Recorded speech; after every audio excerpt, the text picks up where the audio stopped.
నమస్తే. నేను మీ చాణక్య. అల్లూరి సీతారామరాజు డిస్ట్రిక్ట్‌లో పాడేరు దగ్గర చింతపల్లి ఊరి దగ్గరైతే పాస్టర్ అభినయ్ దర్శన్ మీద కూడా జరిగిన దాడి, ఆ విజువల్స్ అనేది కూడా చూస్తుంటే చాలా దారుణంగా కనిపిస్తూ ఉంది. ముసుగు వేసుకొనొచ్చి సుమారు దుండగులు ఆయన మీద ఎంత ఘోరంగా దాడి చేశారో అని చూస్తూ ఉంటే ఏంటి అసలు మానవత్వం అనేది ఎక్కడికెళ్తుంది? ఏమవుతుందో కూడా అర్థం కావట్లేదు. మెయిన్‌గా దీనికి సంబంధించి అయితే 2, 3 రోజుల క్రితం గూడా మరి అభినయ్ దర్శన్ గారు గూడా ఒక వీడియో అనేది కూడా రిలీజ్ చేశారు.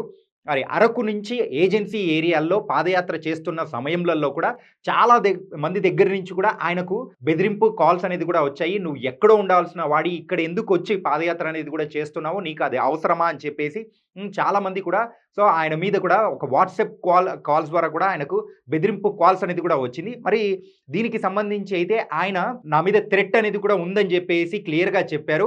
అండ్ పాస్టర్ అభినయ్ దర్శన్ గారు కేవలము ఆయన మత ప్రబోధకుడుగా కానే కాకుండా రీసెంట్‌గా అయితే రాజకీయ పార్టీ అనేది కూడా పెట్టి భరోసా పార్టీ పెట్టి మరి దానికి సంబంధించి అయితే యాక్టివ్‌గా ఉండడం అనేది కూడా జరుగుతుంది. అందుకోసమే మరి సిటిజన్ ప్రొటెక్షన్ ఫోర్స్‌గా కూడా ఆయన ఒకటి సంస్థ అనేది కూడా స్టార్ట్ చేశారు. మరి సామాన్యులకు ఏదైనా సమస్యలు వచ్చాయంటే ఇది నేను ముందుంటాను అని చెప్పేసి దాని ప్రధాన ఉద్దేశంతోనే మరి ఇది స్టార్ట్ చేశానని కూడా చెప్పారు. కాబట్టి ఏజెన్సీ ఏరియాల్లో ముఖ్యంగా మనం చూస్తూ ఉంటాము. ఎక్కువగా వెనకబడిపోయిన ప్రజలనేది వాళ్ళు కూడా ఉంటారు. గిరిజనులు కూడా ఉంటారు. మరి వీళ్ళందరికీ దగ్గరికి వచ్చి మరి ఆయన పాదయాత్ర అనేది కూడా కంప్లీట్ అనేది కూడా చేసుకుంటూ వెళ్తున్న సమయంలో ఇలాంటి దాడి నిజంగా చాలా ఘోరమైన దాడిగా కూడా మనం అభివర్ణించొచ్చు. కానీ అది ఆ విజువల్స్ అనేది కూడా చూస్తూ ఉంటే ఏంటిది అని కూడా అనిపిస్తుంది. కాపోతే ఆయన అంటే ఆ టైంలో ఆ రికార్డ్ చేసిన వీడియోనే దీనికి ఆధారం.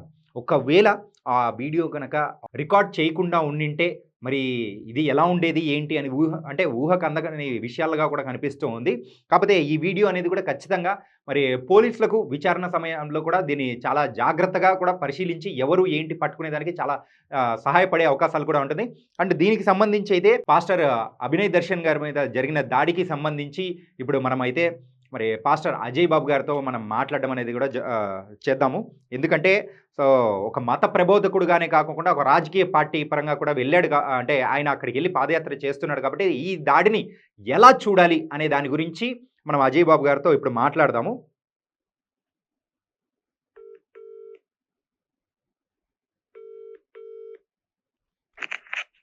Hello! Hello! Sir Ajay sir నమస్తే అండి. నమస్తే అండి.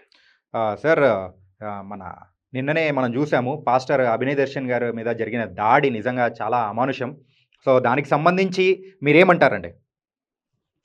ఇప్పుడు దాడి జరిగిన విషయం మీతో పాటుగా నేను కూడా చూసాను. ఒక మనిషిని చంపడానికి ప్రయత్నించడం అనేది ఇది చాలా దారుణమైన విషయం. హ్మ్. నేనేమంటానంటే అసలు ఆయన మీద దాడి చేయాలని ప్రయత్నించింది ఎవరు? మొదట తెలియాల్సిన విషయం అది. ఓకే. అంటే దీని వెనక వ్యక్తిగతమైనటువంటి కక్షలేమైనా ఉన్నాయా? లేకపోతే అతను కొన్ని రోజులుగా పాడేరు ప్రాంతంలో పాదయాత్ర చేస్తున్నాడు కాబట్టి స్థానికంగా ఉన్నటువంటి రాజకీయ నాయకులు ఎవరైనా అతన్ని టార్గెట్ చేశారా? భరోసా అనే ఒక పార్టీకి ఆయన ఆంధ్రప్రదేశ్ అధ్యక్షుడిగా ఉన్నాడు. అవునవును సార్. ఆ నియోజకవర్గంలో ఉండే సమస్యల గురించి అతను మాట్లాడుతున్నాడు. ఇళ్ల స్థలాలు లేవని, డ్రైనేజీలు సరిగా లేవని, కరెంట్ సిస్టమ్ లేదని, రోడ్లు లేవని, బాత్రూమ్లు లేవని, అవును, పింఛన్లు రావట్లేదని అతను ఎంఆర్ఓని కలవడం, ఆర్డీఓని కలవడం ఆ పనంతా చేస్తున్నాడు ఇక్కడ. ఒకవేళ దీన్ని దృష్టిలో పెట్టుకొని ఏమైనా స్థానికంగా ఉన్న రాజకీయ నాయకులు అతని మీద అటాక్ చేయించారా? లేకపోతే మూడవది ఎవరో అతని మీద దాడి చేసినప్పుడు జై శ్రీరామ్ అని కేకలు పెట్టారు అన్న మాట చెప్తే విన్నాను నేను. అంటే మతపరమైనటువంటి కోణం ఏదైనా ఉందా దీని వెనక? అంటే మిమ్మల్ని అడగడానికి మెయిన్ రీజన్ ఏంటంటే సార్ ఇది అంటే ఒక పార్టీ స్టార్ట్ చేసి ఒక అధ్యక్షుడుగా ఉండి పాదయాత్ర చేస్తూ ఉన్న టైంలో సో అది జరిగిందనుకోవచ్చా? లేకపోతే మతపరమైన దాడి అని దీన్ని ఎలా మనం చెప్పుకోవచ్చండి? అంటే ఇప్పుడు బ్రదర్ నేనేమంటానంటే పోలీస్ డిపార్ట్మెంట్ వాళ్ళకి ఎంక్వైరీ చేయడానికి కొంత సమయం ఇద్దాం. ఓకే. నిజానిజాలు మీతో పాటు నేను కూడా తెలుసుకోవాలనుకుంటున్నాను. ఓకే. ఎవరు అసలు అతని మీద దాడి చేసింది ఎవరు? ఏ ఉద్దేశంతో దాడి చేశారు? అంటే పాడేరు నియోజకవర్గంలో ఇతను ఒక పాస్టర్ గా ఉన్నాడు, పాస్టర్ గా ఉండి రాజకీయం చేస్తున్నాడు అన్న కోపంతో చేశారా, లేకపోతే ఇతను మత మార్పిడి చేస్తున్నారు అన్న వాళ్ళు మాట్లాడుతున్నారు కదా, హ్మ్. అలాంటిది ఏదైనా రీజన్ ఏమన్నా మనసులో పెట్టుకొని ఈ హిందుత్వవాదులు ఏమైనా దాడి చేశారా అనేది పూర్తి వివరాలు ఇప్పుడు పోలీసులే బయట పెట్టాల్సి ఉంటది బ్రదర్. కానీ రీసెంట్ టైమ్స్‌లో మరి అభినయ్ గారి దగ్గర నుంచి ఒక వీడియో అనేది కూడా రిలీజ్ అయింది కూడా మనం చూసాం కదా! ఒక సెల్ఫీ వీడియో. ఆయన అవును, ఇన్‌స్టాలో కూడా అవును, పెట్టడం అనేది కూడా మనం చూసాము. అవును. బెదిరింపు కాల్స్ అనేది కూడా వస్తూ ఉన్నాయి. అంటే రాజకీయ పరంగానే ఇది జరిగిందనే ఎక్కువగా కనిపిస్తుంది కదండీ! ఇప్పుడు బ్రదర్, హ్మ్. నేను ఒక 4 రోజుల క్రితం అభినయ్‌తో మాట్లాడాను. ఓకే. మాట్లాడినప్పుడు తను నాతో చెప్పాడు, నాకు ఇట్లా కొంచెం ఇబ్బందిగా ఉంది అజయ్, హ్మ్. పరిస్థితి కొంచెం సివియర్ గానే ఉంది, హ్మ్. వాట్సాప్ కాల్స్ చేసి బెదిరిస్తున్నారు, హ్మ్. చంపుతామంటున్నారు, సుపారీ ఇచ్చామంటున్నారు, ఏదైనా ప్రాబ్లం జరిగితే కొంచెం మీరు రియాక్ట్ అవ్వండి అని చెప్పాడు నాకు. ఓకే. నేను జాగ్రత్తగా ఉండండి, పరిస్థితి బాగాలేదు, హ్మ్. నన్ను కూడా చంపుతామని మాట్లాడుతున్నారు, వీడియోలు రిలీజ్ అవుతున్నాయి, హ్మ్. మీరు ఎక్కడికైనా వెళ్ళినప్పుడు ఒంటరిగా వెళ్ళకండి, కొంచెం కేర్ తీసుకోండి అని చెప్పాను నేను అభినయ్కి. ఓకే. సడన్ గా నిన్న ఈ ఇన్సిడెంట్ జరగడం చూసాం. హ్మ్. అంటే ప్రవీణ్ పగడాల గారు చనిపోయిన విషయం మనందరినీ మేము ఇంకా మర్చిపోలేని విషయం కదా అది. హ్మ్. రాజమండ్రిలో ప్రవీణ్ పగడాల గారిని దారుణంగా చంపారు అన్న విషయం హ్మ్. ఎప్పటికీ వివాదాస్పదంగానే ఉండిపోయింది. ఆయన్ని హత్య చేశారు అని క్రైస్తవ సమాజం అంతా మాట్లాడుతుంటే, లేదు ఆయన యాక్సిడెంట్ లో చనిపోయారు అని మహాకూటమి గవర్నమెంట్ మాట్లాడిన పరిస్థితిని మనం చూసాం. హ్మ్. మేము ఏమంటామంటే, మసిపూసి మారేడుకాయ చేయొద్దు. ఈ ఆ! సంఘటనలో ఉన్న దోషులు ఎవరో బయటకు రావాలి. ఏ మోటివ్ తో దాడి చేశారు అన్నది విషయం తెలియాలి. హ్మ్. మతపరమైనటువంటి అంశాలు ఏమైనా దీని వెనుకున్నాయా, హిందుత్వవాదులు ఎవరైనా దీని వెనుకున్నారా అన్నది నాకు ఉన్నటువంటి బలమైన ఆలోచన బ్రదర్. అది నా హ్మ్. అనుమానం కూడా అది. ఆ! హిందుత్వవాదులు ఎవరైనా ఉండొచ్చు దీని వెనక. కాకపోతే ఇది మొత్తము క్రైస్తవ సమాజం పైన జరిగిన దాడిగా మీరైతే చెప్తున్నారు కానీ, కాపోతే ఇందులో రాజకీయ కోణం అనేది కూడా ఎక్కువగా కనిపిస్తుందనుకోవచ్చు కదా! ఎందుకంటే రాజకీయం చేసేదే వాళ్ళు కదా బ్రదర్. ఎవరు చేస్తున్నారు రాజకీయం? హ్మ్. ఎన్ని చర్చిల మీద దాడులు జరుగుతున్నాయి, బైబిల్ గ్రంథాలను తగలబెట్టడం కావచ్చు, చర్చలకు తాళాలు వేయడం కావచ్చు, హ్మ్. చర్చలు కూల్చేయడం కావచ్చు, పాస్టర్ల మీద దాడులు చేయడం కావచ్చు. ఇవాళ ఆంధ్రప్రదేశ్ వేదికగా ఆంధ్ర రాష్ట్రంలో క్రైస్తవుల మీద జరుగుతున్న దాడులన్నింటినీ, అంటే గత కొంతకాలంగా జరుగుతున్న ఈ దాడులను చూసినప్పుడు హ్మ్.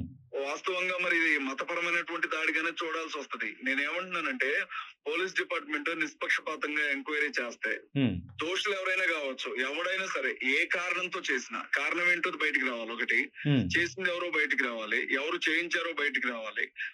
పోలీసులు నిష్పక్షపాతంగా ఈ విషయాన్ని బయట పెట్టాలి. ఎందుకంటే క్రైస్తవులంతా భయపడుతున్నటువంటి పరిస్థితి బ్రదర్. హ్మ్. ఒకటి భయం, రెండోది కోపం. హ్మ్. రేపు మమ్మల్ని బ్రతకనివరా ఆంధ్రప్రదేశ్ రాష్ట్రంలో, హ్మ్. ఇంత దారుణంగా దాడులు చేస్తాం. మనం సినిమాల్లో చూస్తాం ఇట్లాంటి ఇన్సిడెంట్స్. హ్మ్. ముఖాలకు ముసుగులు కట్టుకొని కారు వెనుకబడి కోడిగుడ్లు విసిరి హ్మ్. మనిషిని బయటికి లాక్కొని వెళ్ళి బీర్ బాటిల్స్ తో పడవడం. మనుషుల మధ్య కదా బ్రతుకుతుంది, మనం ఏం జంతువుల మధ్య బతకట్లేదు కదా. హ్మ్. ఎవరి రైట్ వాడుకుంటది బ్రదర్. ఆ! ఇప్పుడు రాజకీయం జగన్మోహన్ రెడ్డి గారే రాజకీయం చేయాలా, హ్మ్. చంద్రబాబు నాయుడు గారు, పవన్ కళ్యాణ్ గారికే రాజకీయం చేసే హక్కుందా? హ్మ్. ఏమో వినయ దర్శనం రాజకీయం చేయకూడదా? హ్మ్. దళిత సామాజిక వర్గానికి సంబంధించినటువంటి కుర్రాడు అతను. హ్మ్. ఏదో ప్యాషన్ ఉంది, క్రైస్తవుల కోసం కొట్లాడదాం, ఎమ్మెల్యేలు ఎంపీలు మన వాళ్ళు కూడా ఉండాలి అన్న ఆలోచనతో ఆయన పని ఆయన చేసుకుంటూ వెళ్తున్నాడు. ఇప్పుడు అజయ్ గారు, విచారణ అనేది గాని మనకు నిజానిజాలు బయటికి రాకముందే అక్కడున్న వాళ్ళు ఏదో చెప్పారని చెప్పి జై శ్రీరామ్ అన్నారని చెప్పేసి మీరు ఇలా చెప్పడం అనేది కూడా ఎంతవరకు కరెక్ట్ అనుకోవచ్చు? ఎందుకంటే ఇది రాజకీయ దాడిగానే ఇప్పటివరకు వెళ్తున్న టైంలో ఒక విషయం హ్మ్. ఏంటంటే, ఒక విషయం ఏంటంటే రాజకీయ పరమైనటువంటి అంశాలు ఉన్నాయనుకోండి, ఆ! దీన్ని రాజకీయ పరమైన దాడిగానే చూద్దాం. ఓకే. లేదు మతపరమైనటువంటి అంశాలు ఏమైనా ఉన్నాయా అన్నది కూడా బయటికి రావాలని అంటున్నాను. హ్మ్. నేను ఖచ్చితంగా వాళ్ళే చేశారు అని నేను చెప్పట్లా, జస్ట్ నా అనుమానం అని మాత్రమే అంటున్నాను నేను. ఓకే. నేను ఏకపక్షంగా లేదు వాళ్ళు చేసేసారు, నేను చూశాను, నేను పక్కనే ఉన్నాను అని నేను చెప్పట్లేదు బ్రదర్. హ్మ్. అవకాశం ఉంది, వాళ్ళు అంటున్నారు, ఛానల్లో చూశాను నేను, హ్మ్. దాడి చేసే సమయంలో నువ్వు రాజకీయం పేరుతో మత మార్పిడి చేస్తున్నావు అని చెప్పి ఆయన మీద దాడి చేశారు అని ఆ పక్కన ఉన్న పిల్లలు చెప్పడం నేను విన్నాను. కాబట్టి నేను చెప్తున్నాను, ఓకే. మరి ఎవరి మీద దాడి చేయడమైనా తప్పేగా బ్రదర్. హ్మ్. వాడు రాజకీయంగా మాట్లాడడానికి అందరికీ సమానమైన హక్కు ఉంది, మత స్వేచ్ఛ ఉంది. ఖచ్చితంగా. ఎందుకంటే మనం పుట్టిన హిందువుల మీద భారతదేశం. క్రైస్తవులు దాడి చేయకూడదు, క్రైస్తవుల మీద హిందువులు దాడి చేయకూడదు, ఎవరిని కించపరచుకోకూడదు, హ్మ్. ఎవరి జోలికి ఎవరు వెళ్ళకూడదు, హ్మ్. స్వేచ్ఛగా బ్రతకొచ్చు కదా. నేను అవును. చెబుతున్నది అదే బ్రదర్. ఇప్పుడు దీని వెనుక ప్రభుత్వం ఉందని నేను ఏమైనా చెప్తున్నానా? లేదు. మహాకూటమి జయించిందని నేను ఏమైనా చెప్తున్నానా? హ్మ్. లేకపోతే బీజేపీ అనుకుందని నేను ఏమైనా చెప్తున్నానా?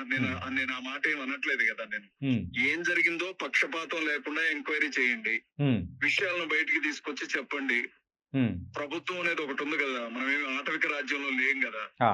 నేను చంద్రబాబు గారిని నమ్ముతున్నాను, హ్మ్. ఎంక్వైరీ జరుగుతుంది అని నేను నమ్ముతున్నాను. ఈ విషయంలో ఓకే. ప్రభుత్వం తప్పనిసరిగా విషయాలను బయట పెడుతుందని నేను నమ్ముతున్నాను. చూద్దాం, మీతో పాటుగా నేను కూడా ఎదురు చూస్తున్నాను ఏం జరిగిందో విషయాలు తెలియాలి అని. హ్మ్. మరి దీనికి సంబంధించి అయితే తదుపరి కార్యాచరణ గాని ఎలా ఉండబోతుందనుకోవచ్చు మీ సైడ్ నుంచి? బ్రదర్ ఒకటి, హ్మ్. నేనైతే ఈ రోజు వైజాగ్ వెళ్తున్నాను. Okay. Abhinay Darshan face to face కలుస్తాను. నేను ఓకే. ఏం జరిగింది అని అతనితో మాట్లాడతాను. హ్మ్. మాట్లాడిన తర్వాత నేను నా నిర్ణయాన్ని నేను చెప్తాను బ్రదర్. ప్రెజెంట్ ఆయన ఆరోగ్య పరిస్థితి విషయంలో ఎలా ఉందంటారు సార్? పర్వాలేదు బ్రదర్. పర్వాలేదా? ఓకే. కేజీహెచ్ లో ఉన్నారు అన్న ఇన్ఫర్మేషన్ ఉంది నాకు. హ్మ్. వెళ్ళిన తర్వాత అసలు అతనితో పాటు ఉన్న వాళ్ళని కలిసి పూర్తి వివరాలు తెలుసుకుంటాను నేను. ఓకే. తెలుసుకున్న తర్వాత అయితే ఇది మతపరమైనటువంటి గొడవగా దీన్ని మార్చొద్దు బ్రదర్. హ్మ్. అసలు ఏం జరిగింది అనేది పూర్తి వివరాలు బయటకు వచ్చిన తర్వాత రియాక్ట్ అయితే బాగుంటది అనేది నా ఉద్దేశం brother. Okay. Okay. Brother. Thank you Ajay Babu గారు. థ్యాంక్ యూ మంచిది. So much. విన్నాం గదండీ ఇప్పుడే అజయ్ బాబు గారి మరి ఏమన్నారో. మరి మెయిన్‌గా పాస్టర్‌గానే కాకుండా మరి భరోసా పార్టీ నాయకుడుగా కూడా మెయిన్‌గా ఏజెన్సీ ఏరియాల్లో మరి అక్కడున్న మనుషులు మరి తిరుగుతూ ఉన్న టైంలలో అంటే వాళ్ళ సమస్యల మీద కూడా ఆయన గొంతెత్తి మాట్లాడుతున్న టైంలలో కూడా మరి ఆయనకు బెదిరింపు కాల్స్ రావడం కానీ, సుపారీ ఇచ్చారు అని చెప్పేసి ఇలాంటివి ఆయనకు బెదిరింపు బోలెడన్ని వచ్చినప్పుడు కూడా తోటి స్నేహితులతో కానీ మరి అజయ్ బాబు గారితో కూడా షేర్ చేసుకున్నది కూడా మనం చూసాము. కాకపోతే అనుకోని విధంగా ఈ దాడి జరగడం అనేది కూడా నిజంగా చాలా అమానుషం అనేది కూడా చెప్తున్నాము. అండ్ మెయిన్‌గా ప్రవీణ్ గారు చనిపోయిన అంటే మరణం వెనక కూడా మరి అనుమానాలున్నాయని చెప్పి క్రిస్టియన్ సమాజం మొత్తం నమ్ముతుంది. ఇప్పుడు మరి పాస్టర్ అభినయ్ గారి మీద కూడా జరిగిన దాడి అలాంటిదే అని అనుకోవాలా ఏంటా అని చెప్పేసి దీనికి సంబంధించి అయితే ఆ విచారణ పూర్తి అవ్వగానే మరి నిజానిజాలు బయటికి రావాలని చెప్పేసి మరి ఇక్కడ అజయ్ బాబు గారితో పాటు కూడా వాళ్ళ సమాజం మొత్తం కూడా కోరుకోవడం అనేది కూడా మనం చూస్తున్నాము. కానీ ఒక మనిషి మీద దాడి జరగడం అనేది కూడా ఖచ్చితంగా దీన్ని మనము ఖచ్చితంగా కొట్టివేయాల్సిన విషయం. ఎందుకంటే మనం బతుకుతూ ఉన్న ఈ సమాజంలో ఇలాంటి దాడులు మరి ఏ ఒక్కరు కూడా ఖచ్చితంగా స్వాగతించరు. కాబట్టి ఇలాంటి దాని మీద కూడా పూర్తి విచారణ అనేది కూడా చేయాలి పవన్ కళ్యాణ్ గారు మరియు మహాకూటమి మరి ప్రభుత్వం ఏదైతే ఉందో చంద్రబాబు నాయుడు గారు. సో దీని మీద ప్రత్యేకమైన శ్రద్ధ అనేది కూడా తీసుకొని నిజానిజాలు బయటకు తీసుకురావాలని కూడా ప్రతి ఒక్కరు కూడా కోరుకుంటున్నారు. ఒకవేళ మరి దీని మీద కూడా ఒక పర్సనల్ గ్రడ్జ్ కానీ లేకపోతే మతపరమైనది ఉంటే మాత్రం ఖచ్చితంగా వేరు రిలీజియన్స్ మధ్యలో కూడా చిచ్చు పెట్టే అవకాశాలు కూడా మరి వేరే వాళ్ళు చేసే అవకాశాలు కూడా ఉంటాయి. మరి దీనికి సంబంధించి అయితే విచారణ అనేది కూడా వేగవంతం చేసి నిజాలనేది కూడా బయటకు తీసుకురావాలని మరి మనస్ఫూర్తిగా కోరుకుంటున్నారు. మరి దీనికి సంబంధించి అయితే మరి ఎప్పటికప్పుడు అప్డేట్స్ అనేది మన సోషల్ పోస్ట్‌లో మీ చాణక్య అనేది కూడా ఇస్తూ ఉంటాడు.